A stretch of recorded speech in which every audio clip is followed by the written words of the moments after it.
নিসাউন মহিলা, কাশিয়াতুন কাপড় পরে থাকে, আর এতুন উলঙ্গ, মমিলাতুন তারা পুরুষকে নিজের দিকে আকৃষ্ট করে, মায়লাতুন তারা নিজেরা পুরুষের দিকে আকৃষ্ট হয়, লায়াত খোল্লান জানা তারা জান্নাতে যাবে না, তারা তা জান্নাতে যাবে না, যাবেই না, ওরা জান্নাতে তো যাবে না, যাবেই না, ওলা ইয়াজিদনা রিহাহা তারা জান্নাতের গন্ধ পাবে না, ফাইনা রিহাহা তুজাদু মিন মাসরাত কাদা ওয়া কাদা যে জান্নাতের গন্ধ 1 বছরের দূরত্ব পথ থেকে পাওয়া যায়। হাদিস মুসলিম, বিবেচনা আপনার।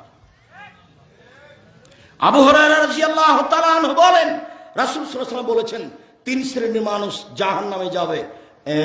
এক, মদুনুল খামর, যারা নিয়মিত বিড়ি, তামাক, জর্দা, সিগারেট, গুল, নেশাদার দ্রব্য খায়, পান করে, তারা জাহান্নামে যাবে। 2, আর রাজরাতু মিনান নিসায়ে, পুরুষের বেশধারী নারী, যারা পুরুষের জুতা স্যান্ডেল পরে, যারা পুরুষের শার্ট প্যান্ট পরে, যারা পুরুষের পোশাক পরে, তারা জাহান্নামে যাবে। 3, ও দায়ুস আল্লাযী কুরফি আলাল খাবাসা, দায়ুস যে তার বাড়িতে বেহায়াইয়ের সুযোগ দিয়েছে, সে হলো দায়ুস, ও জাহান্নামে যাবে। এই কথা রাসূল সাল্লাল্লাহু আলাইহি ওয়াসাল্লাম বলেন। আপনি আমার দ্বীনী বোন, আপনি একজন মুসলিম বোন, আপনার ভদ্রতা কামনা করি, ভদ্রতা বজায় রেখে চুপচাপ এক খেয়ালে বসে থাকুন। কেউ যদি আপনার গায়ের উপর দিয়ে চলে যায় তবুও কথা বলবেন না। আমি আপনার কিছু না কিছু উপকার করবই করবো ইনশাআল্লাহ, আপনার কিছু না কিছু উপকার করবই করবো ইনশাআল্লাহ। আর এখন যে প্রয়োজনীয় সালাত বলতে চাচ্ছি সেটা আপনাকে দিয়ে বলতে চাচ্ছি, খেয়াল করেন আপনি। আবু হুরায়রা রাদিয়াল্লাহু তাআলা আনহু বলেন, দাখালা ইব্রাহিম কারিয়াতান বিসারাতা, ইব্রাহিম আলাইহিস সালাম তার স্ত্রী সারাকে নিয়ে একটা গ্রামে প্রবেশ করলেন।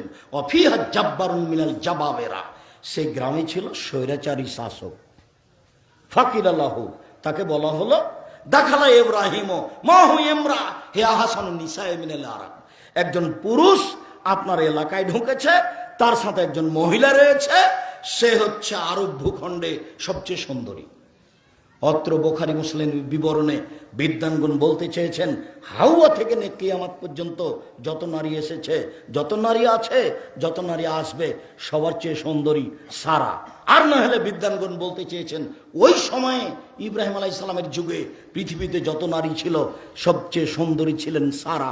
বিবরণে বোঝা যায়, বিবরণে সারা পৃথিবীর সবার চেয়ে হতে পারে, বিবরণে ওই যুগে যত নারী ছিল তার মধ্যে সবার চেয়ে সুন্দরী হতে পারে। ফাকিল আল্লাহ, তাকে বলা হলো, মানে হে আল্লাহ তিমাক, ইব্রাহিম আপনার সাথে যে মহিলা রয়েছে সে কে? তখন ইব্রাহিম আলাইহিস সালাম বলেন, হে উখতি, এ আমার বোন। সুম্মা রাজা ইলাইহা, তারপর স্ত্রীর কাছে গেলেন। স্ত্রীর কাছে গিয়ে বলছেন, সারা, আমি আখবার তোমার নাকি উখতি, আমি কিন্তু তাদেরকে বলে দিয়েছি তুমি আমার বোন। ফলে তুকে দিবি হাদিসি, তুমি আমাকে মিথ্যুক প্রমাণ করো না। এখন যদি তুমি বলো এটা আমার স্বামী, তাহলে আমি কিন্তু মিথ্যুক হয়ে যাব। দেখো, আমি কিন্তু তাদেরকে বলে দিয়েছি তুমি আমার বোন, তুমি এখন আর বলো না যে এটা আমার স্বামী। আর একটা কথা শুনে রাখো সারা, ইন আলাল আরজে মুমিনুন গায়রু গায়রুকে, আমি আর তুমি ছাড়া এই মাটির উপরে কোনো মুসলিম পুরুষ নারী নাই, এই হিসাবে আমরা দুইজন ভাই বোনও বটে। মাটির উপরে আমরা দুইজন ছাড়া পুরুষ নারী, মুমিন পুরুষ আর নেই কেউ, মুমিন নারী আর কেউ নেই, মাত্র দুইজন। এরপরেও ফারসালা বেহা ইলাইহে, স্ত্রীকে রক্ষা করতে পারলেন না, পাঠিয়ে দিলেন স্বৈরাচারী শাসকের কাছে। ফাকামা ইলাইহা, ওর কাছে ঢুকতেই স্বৈরাচারী শাসক দাঁড়িয়ে তার দিকে আগিয়ে গেল। যেমন আগিয়ে গেছে তেমন সারা বলছেন, থামেন, আগে অজু হবে, 2 রাকাত সালাত হবে, তারপরে কোনো কথা। সারা অজু করলেন, 2 রাকাত সালাত আদায় করলেন।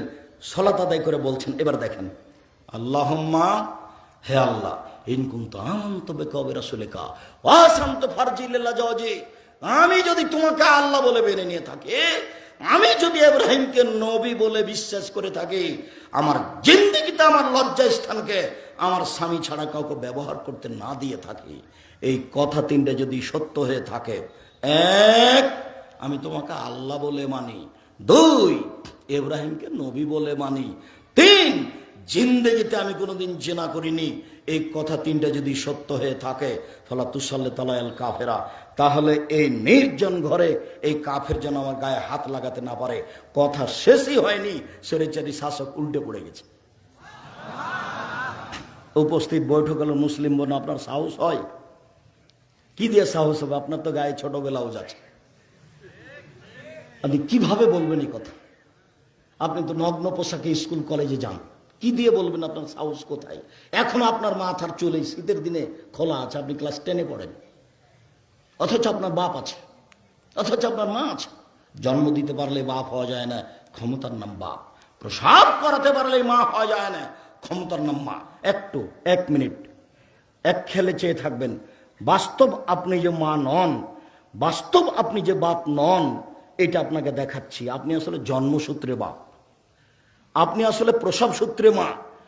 মা এবং বাপের যেটা কাজ সেটা আপনি করেননি। 1 মিনিট আমার দিকে দেখেন, কথা আমার এখানে আছে। জাবের রাদিয়াল্লাহু তাআলা আনহু বলেন যে আমি রাসূলের সাথে যুদ্ধ করে আসছিলাম, মদিনায় এখন ঢুকবো। তো আল্লাহ রাসূল বলছেন, এই সব তোমরা থামো, রাতের এখানে থাকবো, সকালে মদিনায় ঢুকবো। তখন জাবের বলছেন, আল্লাহর নবী, আমি নতুন বিবাহ করেছি, আমাকে বাড়ি যেতে দেন। তখন আল্লাহ রাসূল বলছেন, নতুন বিবাহ করেছো? বিক্রাম না সাইয়েবা, তুমি কুমারী মেয়ে বিবাহ করেছো না তালাক প্রাপ্তা মেয়ে বিবাহ করেছো? তখন আমি বললাম, সাইয়িব, আমি তালাক প্রাপ্তা মেয়ে বিবাহ করেছি। তখন আল্লাহ রাসূল আমাকে বলছেন, আরে হাল্লা বিক্রাম তুলাইবকা, তুমি কুমারী মেয়ে কেন বিবাহ করলে না? অবিবাহিতা মেয়ে কেন বিবাহ করলে না? তুমি তার সাথে খেলতে, ও তোমার সাথে খেলতো, তুমি তার সাথে খেলতে, ও তোমার সাথে খেলতো। আল্লাহ রাসূল সাল্লাল্লাহু আলাইহি ওয়াসাল্লাম এই পর্যন্ত বললেন। এবার আপনি জাবের কথা শোনেন। জাবের রাদিয়াল্লাহু তাআলা বলছেন, আল্লাহর নবী, আমার বাপ উহুদের যুদ্ধে শহীদ হয়েছেন 6 জন মেয়ে রেখে, আমার 6টা বোন আছে। আমার বোনদের সমবয়সের মেয়েকে আমি বিবাহ করতে চাইনি 4টা কারণে। আমার স্ত্রী যেন আমার বোনদের দেখাশোনা করতে পারে। 1, তুয়াদ্দেবহুন না, ও যেন আমার বোনদেরকে শিষ্টাচার দিতে পারে। 2, ওয়াতুল্লিমহুন না, ও যেন আমার বোনদেরকে শিক্ষা দিতে পারে। 3, তুরাজ্জালহুন না, ও যেন আমার বোনদের মাথার চুল চিরুনি করে দিতে পারে। 4, তাকুমা আলাইহিন না, ও যেন আমার বোনদের উপরে পাহারাদার হিসাবে থাকে। আপনার স্ত্রী আপনার মেয়ের জন্য পাহারাদার, হাদিস বুখারী মুসলিম, আমি ভুল বলিনি। জন্ম দিতে পারলে বাপ হওয়া যায় না, ভুল হিসাব আপনার। প্রসাব করাতে পারলে মা হওয়া যায় না, ভুল হিসাব আপনার, হাদিস বুখারী মুসলিম। বিবেচনার কোনো সুযোগ নাই। একটু চিন্তা ভাবনা করে দেখি সে তো কি করা যায়, এরকম সুযোগ নাই। এটাই যেটা বলছি, এটাই এবারে 100 এর বিকল্প কোনো পথ নাই, কোনো পথই নাই। আপনার স্ত্রী আপনার ছেলে মেয়ের জন্য পাহারাদার।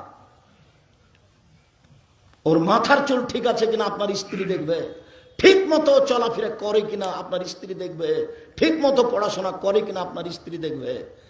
সুন্দর করে ফুল বানাতে পারে, মা খুশি হয়ে গেছে, কত সুন্দর ফুল বানাতে পারে। সুন্দর করে মেয়ে রান্না করতে পারে, মা খুশি হয়ে গেছে, মেয়েটি রান্না করতে পারে।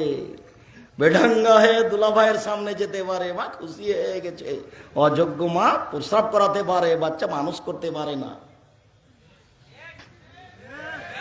সম্মানিত দিনী ভাই বোন, বলছিলাম বিপদে পড়ে 2 রাকাত সালাত, তার নাম সালাতুল হাজা।